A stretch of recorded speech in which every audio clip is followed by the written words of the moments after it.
بسم اللہ الرحمن الرحیم 13 اکتوبر 1954 کو اورینٹ ایئر ویز کے DC-3 ایئر کرافٹ نے صبح 8:30 پر اسکردو ایئرپورٹ سے راولپنڈی آنے کے لیے ٹیک آف کیا۔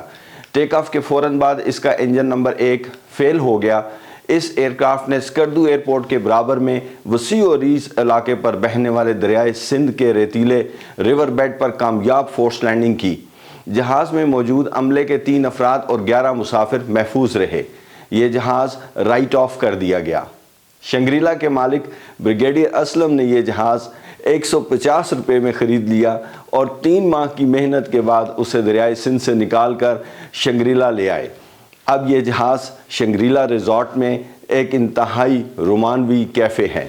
آج کی ویڈیو اسی اورینٹ ایئر ویز کے متعلق ہے جو بعد میں پاکستان انٹرنیشنل ایئر لائن میں کنورٹ ہو گئی، جو قائد اعظم کے ویژن کے مطابق اس وقت کے مشہور بزنس مین ایم اے اصفہانی نے 23 اکتوبر 1946 کو 4 DC-3 جہازوں کے ساتھ قائم کی۔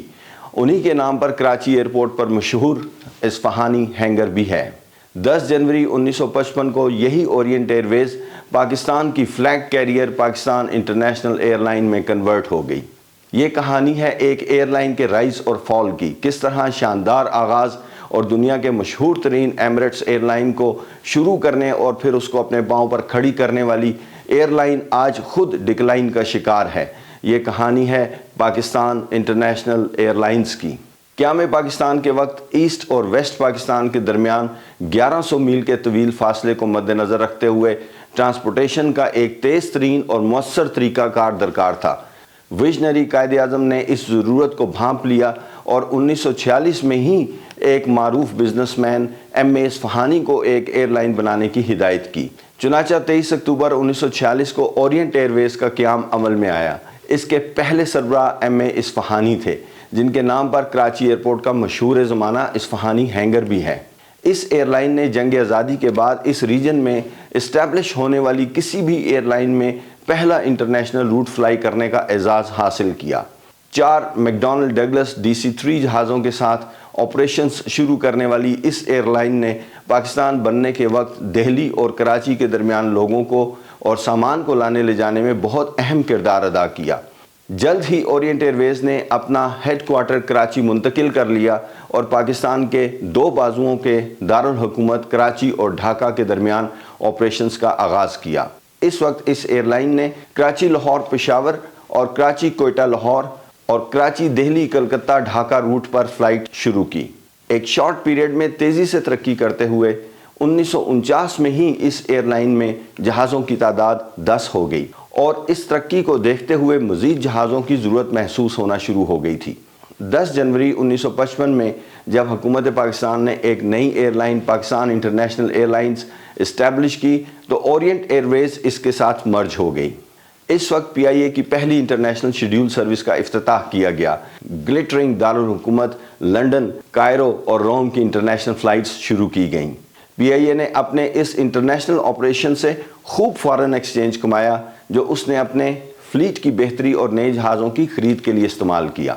PIA اس ریجن میں پہلی ایئر لائن تھی جس نے پرانے پنکھوں والے جہاز چھوڑ کر اپنے فلیٹ میں جیٹ انجنز والے جہاز جیسے کہ بوئنگ 707 شامل کیے۔ یہ جہاز کراچی، لنڈن، کائرو اور روم کے درمیان انٹرنیشنل فلائٹس کے لیے مین جہاز تھا۔ اپنی انڈکشن کے وقت اس جہاز نے تیز ترین ٹریول کے ریکارڈ بھی قائم کیے۔ اس کے بعد بوئنگ 777 اس کے فلیٹ میں شامل کیے گئے۔ ریٹائرڈ ایئر مارشل نور خان کی قیادت میں یہ دور PIA کی ترقی کا سنہرا دور تھا۔ اس زمانے میں مشہور زمانہ پیرس اسکائب ہوٹل اور امریکہ کا روزویلٹ ہوٹل PIA کے ایسٹس میں شامل ہوا۔ پاکستان میں PIA کے ساتھ جاب کرنا ینگسٹرز کا ڈریم بن گیا۔ اسی گولڈن پیریڈ میں PIA نے اپنے 2 جہاز اور پائلٹس دے کر ایمریٹس ایئر لائن کی بنیاد رکھی۔ اس ایئر لائن کے پائلٹس اور سٹاف کو کراچی میں قائم اپنے ٹریننگ سینٹر میں تربیت دی۔ اسی دور میں PIA کی ایئر ہوسٹسز کا یونیفارم جو کہ پیرس کے مشہور ڈیزائنر پیخ کارڈن کا ڈیزائن کرتا تھا، ایک بین الاقوامی موسٹ کلرفل انسٹنٹ ہٹ بن گیا۔ اس چیز نے بھی دنیا میں PIA کا زبردست امیج کریٹ کیا۔ پھر حالات نے پلٹا کھایا اور ایمریٹس دنیا کی سب سے بڑی اور شاندار ایئر لائن بن گئی اور PIA مسائل کا شکار ہو کر آج ختم ہونے کی حد تک پہنچ گئی ہے۔